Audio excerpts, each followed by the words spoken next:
નમસ્કાર વિદ્યાર્થી મિત્રો, કેમ છો આપ સૌ? સ્વાગત છે આપ સૌનું ફરીથી આપણા રસાયણ વિજ્ઞાનના ક્લાસમાં. આજે આપણે ચર્ચા કરવાના છીએ તુલ્ય વાહકતાની. આપણે છેલ્લે ભણી ગયા હતા મોલર વાહકતા, કંઈક એના જેવી જ છે, પરંતુ થોડોક જે ફરક છે એને આપણે અહીંયા સરસ મજાનું ભણવાનો થશે.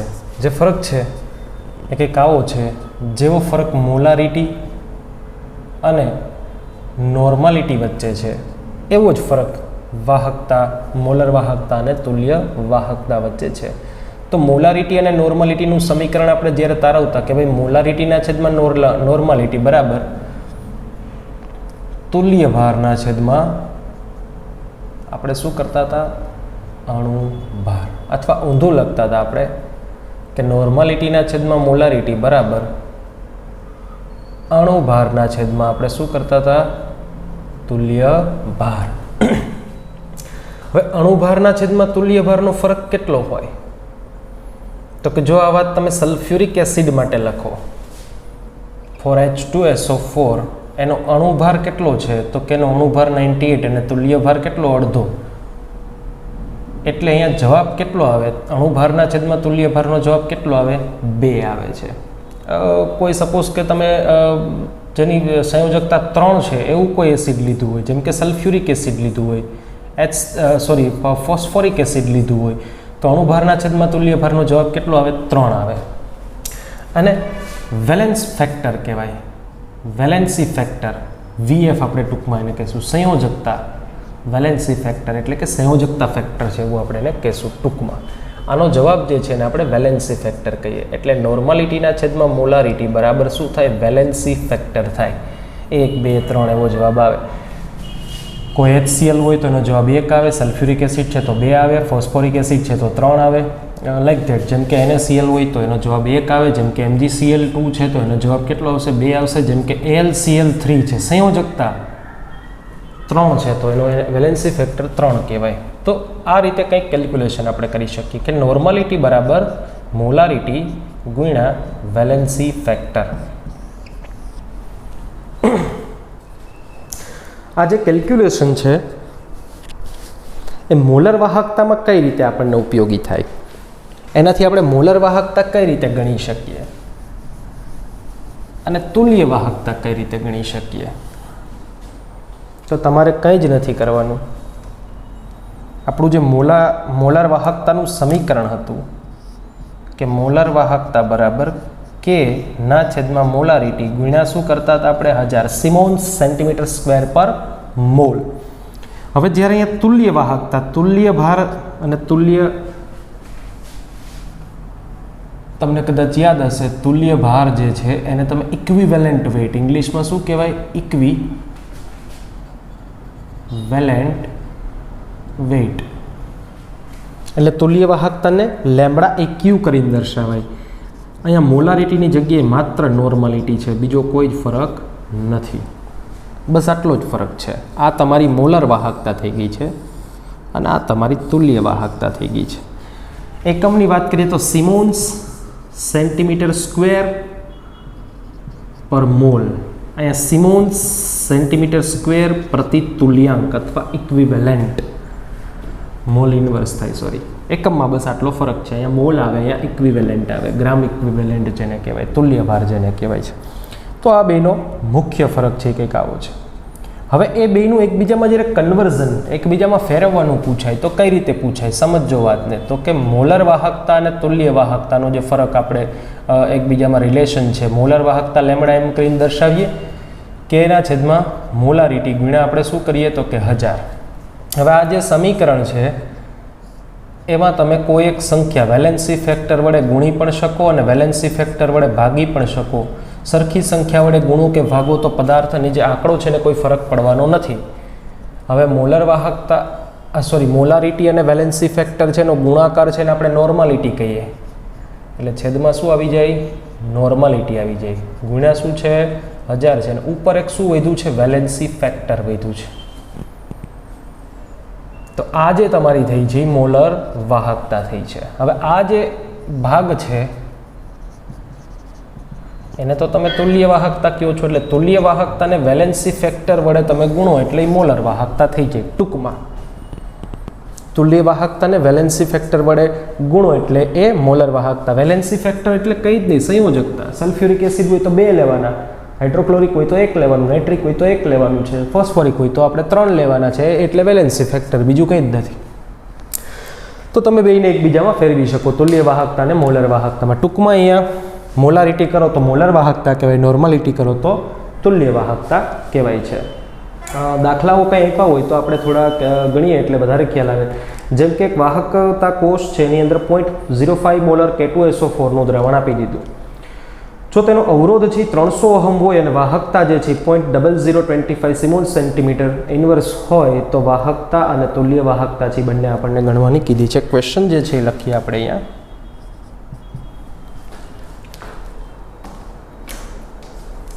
કે વાહકતા કોષમાં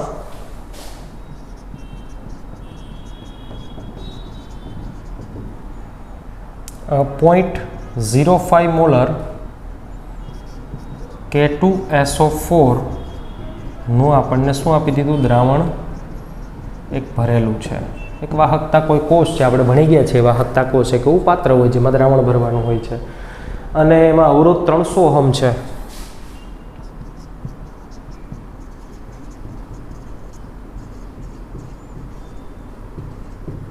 અને વાહકતા 0.0025 સિમોન્સ સેન્ટીમીટર ઇન્વર્સ. જો સિમોન્સ સેન્ટીમીટર ઇન્વર્સ આપે એટલે કે હોય, જી ન હોય. શું હોય? કે હોય, કપ્પા હોય.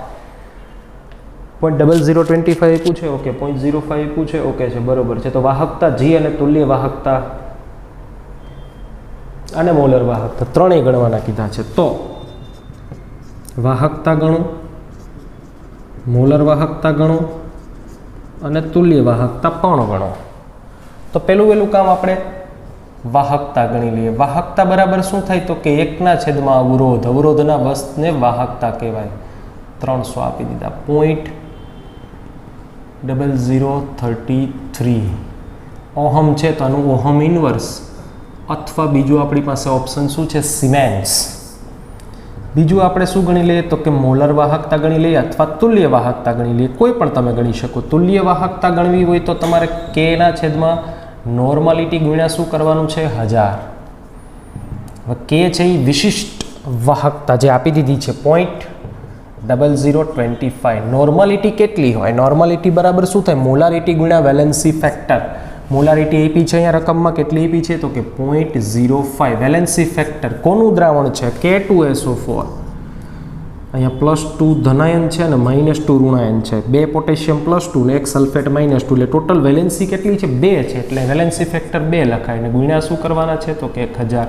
આ તમારી તુલ્ય વાહકતા થઈ ગઈ છે. સિમોન્સ અથવા ઓહમ ઇન્વર્સ સેન્ટીમીટર સ્ક્વેર પર ઇક્વિવેલેન્ટ.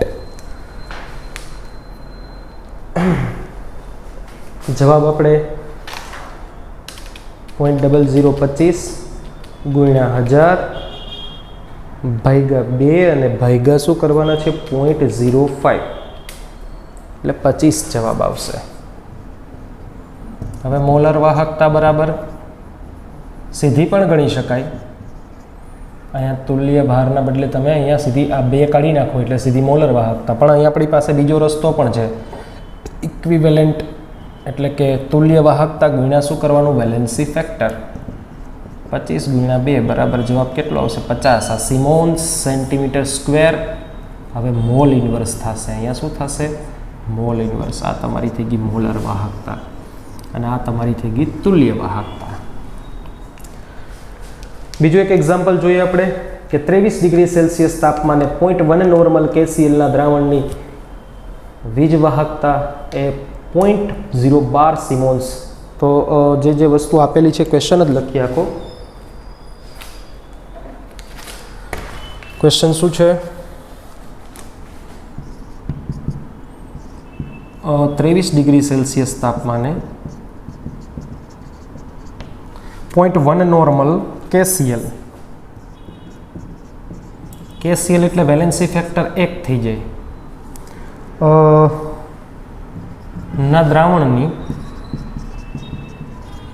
વીજ વાહકતા આપી દીધી છે આપણને 0.012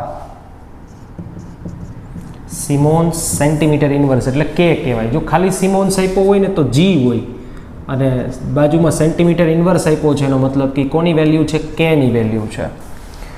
બીજું અહીંયા કંઈ આપ્યું ને અવરોધ આપી દીધો 55 ઓહમ છે તો કોષ અચળાંક અને અવરોધ 55 ઓહમ છે તો ઘણી બધી વસ્તુ પૂછી. એમાંથી પહેલું પૂછી લીધું કોષ અચળાંક જી સ્ટાર. કોષ અચળાંકની સંજ્ઞા શું છે? જી સ્ટાર અથવા L/A પણ છે. તો આપણી પાસે L અને A ને એવું તો કંઈ આપેલું છે નહીં.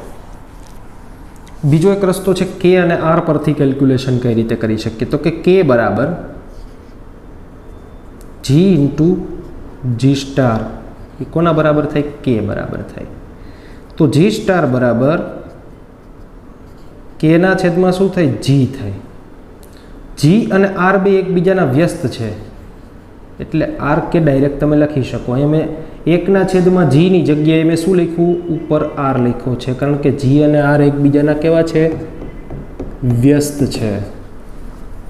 જી બરાબર શું થાય? 1/r થાય અને આર બરાબર શું થાય? 1/g થાય. એટલે 1/g બરાબર મેં આર લખ્યું છે. આરની કિંમત કેટલી આપી દીધી? 50 ગુણ્યા કેની કિંમત કેટલી આપી છે? 0.012. ઓહમ અને સિમોન્સ બે ચાલે કારણ કે ઓહમ એ જ સિમોન્સ અને ઓહમ ઇન્વર્સ એ જ સિમોન્સ છે એટલે બે એકબીજાને ઉડાડી દેશે. એટલે જી સ્ટાર L/A ની જે વેલ્યુ જે છે સેન્ટીમીટર ઇન્વર્સમાં આવશે. 50 ગુણ્યા 0.012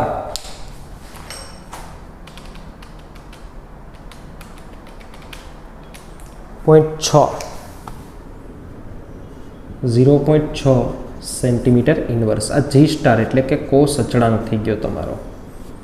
બીજો દાખલાની અંદર શું પૂછ્યું છે આપણને? બસ આટલું જ પૂછ્યું છે. તો નાના નાના MCQ ટાઈપના ક્વેશ્ચન છે આ.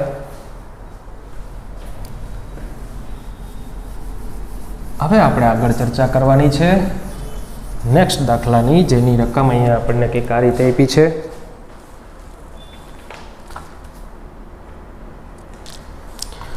કે 1 સેન્ટીમીટર વ્યાસ અને 50 સેન્ટીમીટર લંબાઈ ધરાવતા ક્વેશ્ચન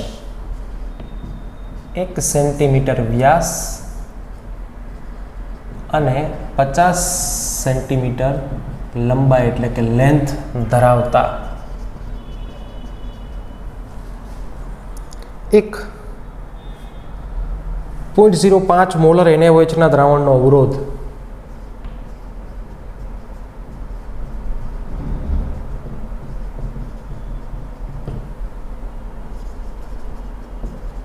કેટલો આપી દીધો છે? 5.55 ગુણ્યા 10⁻³ અવરોધ હશે એટલે સ્વાભાવિક છે ઓહમમાં હશે છે. તો અવરોધકતા અને મોલર વાહકતા ગણો. અવરોધકતા એટલે કે પેલું રો અને મોલર વાહકતા એટલે કે λm ગણો.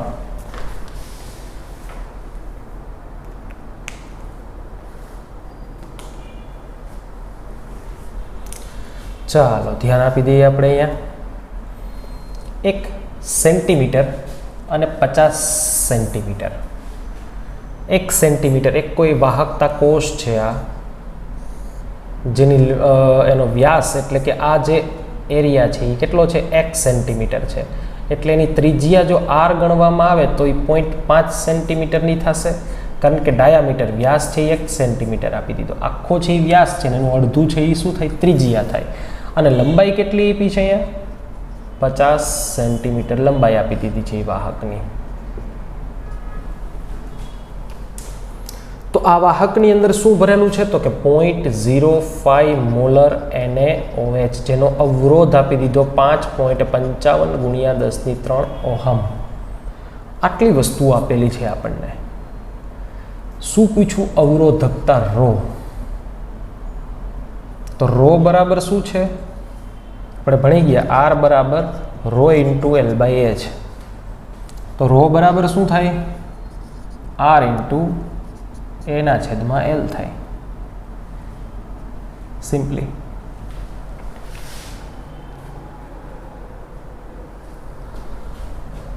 પણ અહીંયા ક્યાંય એ આપેલો નથી.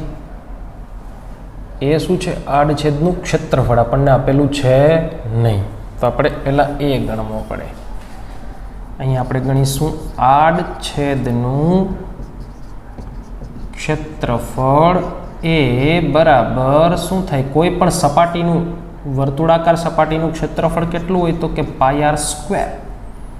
પાઈ બરાબર 3.14. મતલબ મૂકી દઈએ. એ બરાબર શું થાય? તો કે πr² થાય. સીધા આપણે સૂત્રમાં જ મૂકીએ. હવે રો બરાબર R ઇન્ટુ એના છેદમાં L છે, તો R ઇન્ટુ એની જગ્યાએ શું લખાશે? πr²/L. R આપણને આપેલો છે 5.55 ગુણ્યા 10⁻³ પાઈ એટલે કેટલા થાય? 3.14. ના છેદમાં લંબાઈ કેટલી આપી દીધી છે? 50. અને R², Rની કિંમત કેટલી છે? તો કે 0.5. અહીંયા આપણે કાઢવી છે અને એનો વર્ગ. તો રો બરાબર શું આવશે? જો રોની કિંમત શું થશે તો એના એકમ શું થશે? એનો ઓહમ. અને એના છેદમાં L આ સેન્ટીમીટર²માં હશે અને સેન્ટીમીટરમાં હશે, એટલે જવાબ આવશે સેન્ટીમીટરમાં. બધું સેન્ટીમીટરમાં છે પણ ખરું અહીંયા. તો સીધું આપણે કેલ્ક્યુલેટ કરીએ અને જવાબ લઈ આવીએ છીએ. તો 5.55 ગુણ્યા 10⁻³ એટલે 1000 ગુણ્યા 3.14 ગુણ્યા 0.5 ગુણ્યા 0.5 ભાગ્યા 50. 87.135 રો મળી ગયો. બીજું શું પૂછ્યું છે? મોલર વાહકતા. કે ના છેદમાં મોલારિટી ગુણ્યા શું કરવાના છે? 1000. હવે કે શું છે?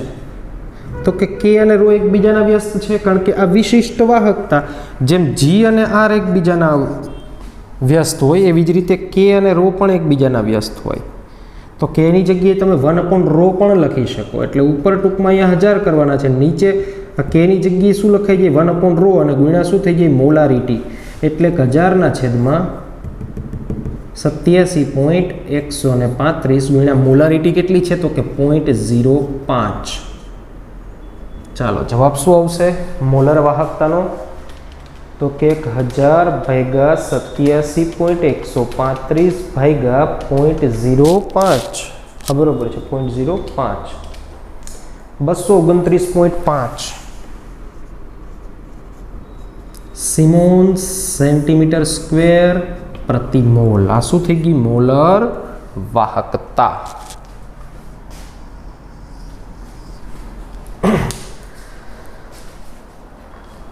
જો ટેક્સ્ટબુકની અંદર આ બધા દાખલાઓ નહીં જ આપ્યા હોય ક્યાંય, પરંતુ નીટ JEE જેવી પરીક્ષાઓની અંદર આવું કંઈ ટ્વિસ્ટ કરીને પૂછે તો આપણને ગણતા આવડતા હોવા જોઈએ.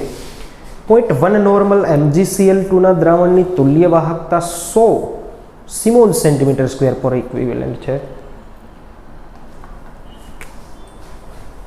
ક્વેશ્ચન: 0.1 નોર્મલ MgCl2ના આપેલા જલીય દ્રાવણની કઈ વાહકતા આપી દીધી છે આપણને? તો કે તુલ્ય વાહકતા 100 સિમોન્સ સેન્ટીમીટર² પર તુલ્યાંક છે. વાહકતા કોષ જેનો વિસ્તાર 1 સેન્ટીમીટર² અને 0.5 સેન્ટીમીટર છે,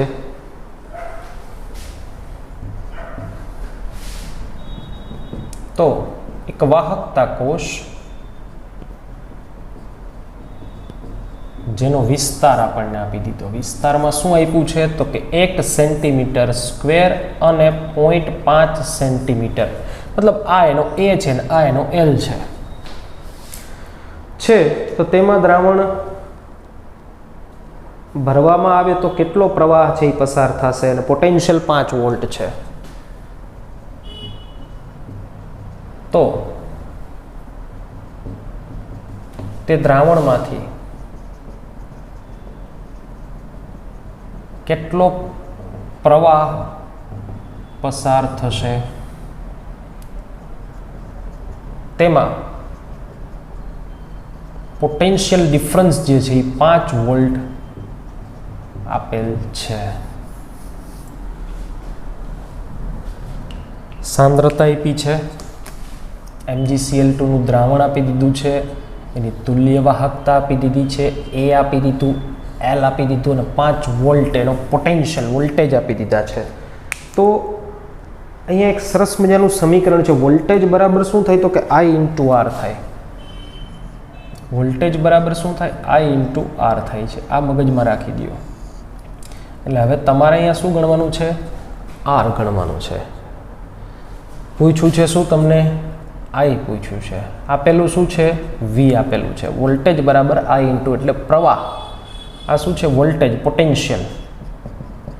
આ શું છે? વિદ્યુત પ્રવાહ. અને આ શું છે? અવરોધ છે.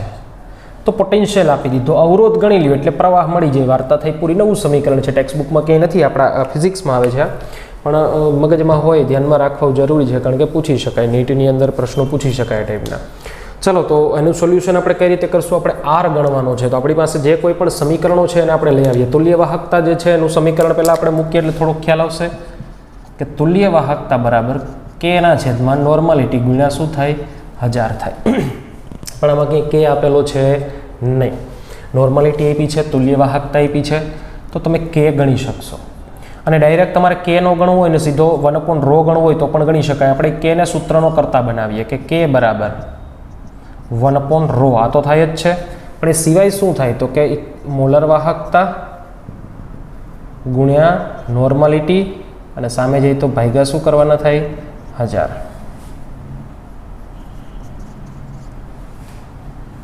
અથવા આ રો સામે જે ઉપર જવા દઈએ આપણે તો આ બધું ઊંધું થઈ જાય સામેની સાઈડ.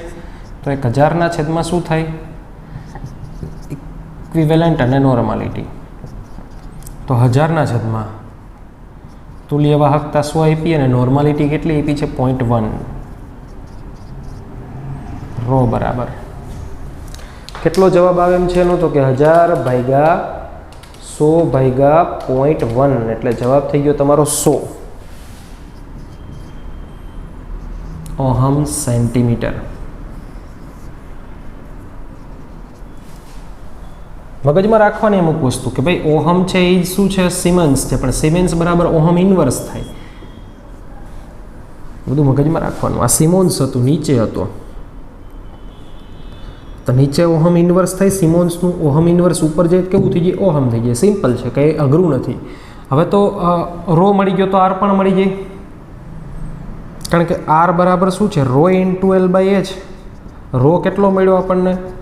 અવરોધકતા કેટલી મળી આપણને? 100. લંબાઈ કેટલી આપી દીધી છે? તો કે 0.5. અને એ કેટલો આપ્યો છે? તો કે 1.5 છે, એટલે 5 ગુના છેદમાં 10 આપણે કરી શકીએ. અહીંયા 5ના છેદમાં શું કરી શકીએ? 10 કરી શકીએ. 0 0 ગયા એટલે અહીંયા જવાબ કેટલો આવશે? 50 ઓહમ આવશે. આર બરાબર શું થઈ ગયું? 50 ઓહમ થઈ ગયું. વાર્તા પૂરી થઈ ગઈ. હવે તો એ નાનકડી જગ્યામાં આપણે ગણી શકશું કે V બરાબર I ઇન્ટુ આર. તો I બરાબર શું થાય? Vના છેદમાં આર. વોલ્ટેજ 5 આપ્યા ને આર કેટલો આપ્યો છે? 50.1 અને એકમ શું હોય એનો? એમ્પિયર.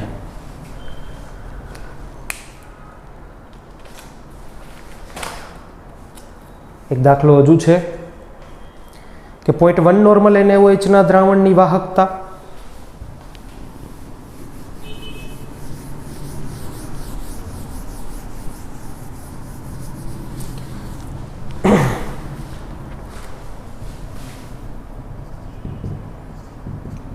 નોર્મલ NaOH ના દ્રાવણની વાહકતા કેટલી આપી દીધી છે આપણને? વાહકતા 0.022 સિમોન્સ પર સેન્ટીમીટર.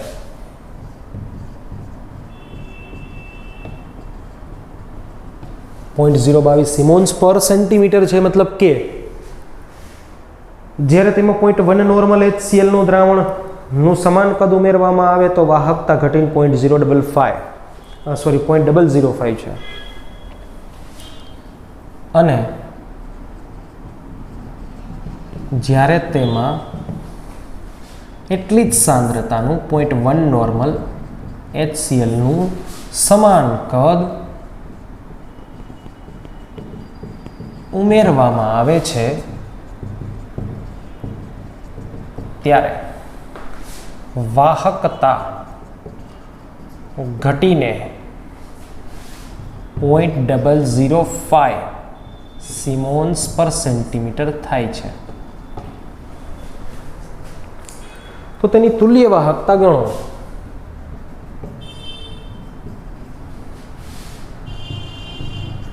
તુલ્ય વાહકતા ગણો. જો ક્વેશ્ચન છે ને થોડો ટ્વિસ્ટેડ છે.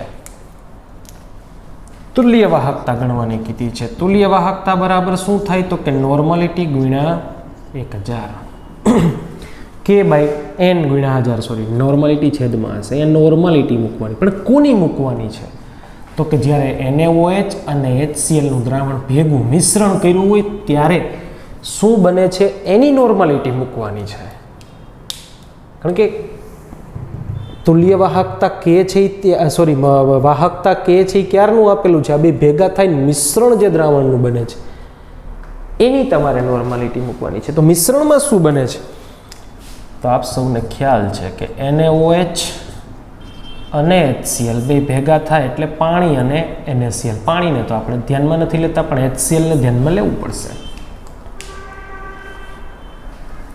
બીજું કે NaOH ના 0.1 નોર્મલ, HCl ના 0.1 નોર્મલ ભેગા થાય તો આના પણ 0.1 નોર્મલ જ બનવા જોઈએ ને સાહેબ. એવું તો થવું જોઈએ ને? ના, એવું ન થાય.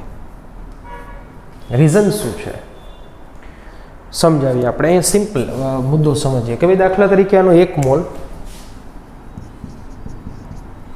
આના 1 મોલ સાથે પ્રક્રિયા કરે તો સામેવાળાનો પણ 1 જ મોલ બનશે. આ તો ક્લિયર છે. NaOH અને HCl ના 1 મોલ પ્રક્રિયા કરે તો 1 મોલ HCl બને.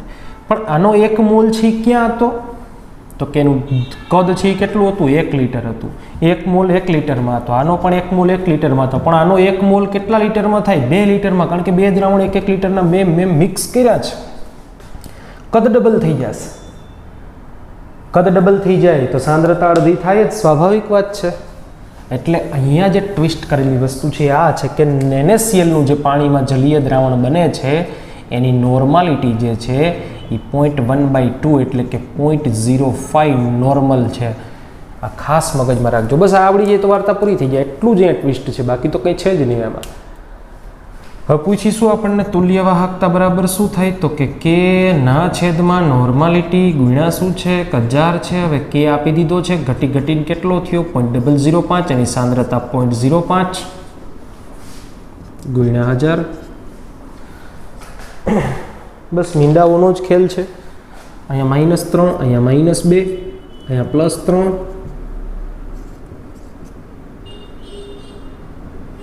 આવું થશે ને. 0.005 ભાગ્યા 0.05 ગુણ્યા 1000. સોરી 100 આવશે અહીંયા. સોરી 100 આવશે. એકમ શું થાય? સિમોન્સ સેન્ટીમીટર સ્ક્વેર પ્રતિ તુલ્યાંક, ઇક્વિવેલન્ટ ઇન્વર્સ. તો આ પ્રકારે દાખલાઓ તમને તુલ્ય વાહકતાના પૂછાય તો પણ આવડવા જોઈએ. ટેક્સ્ટબુકમાં નથી આપેલો મુદ્દો છતાં પણ આ ભણવાનો છે, ઇમ્પોર્ટન્ટ છે અને ઘણી વખત પરીક્ષાઓમાં પૂછાઈ શકે છે. આપ સૌને તુલ્ય વાહકતા પણ ખબર પડવી જોઈએ. તુલ્ય વાહકતા મોલર વાહકતા જેવી જ છે.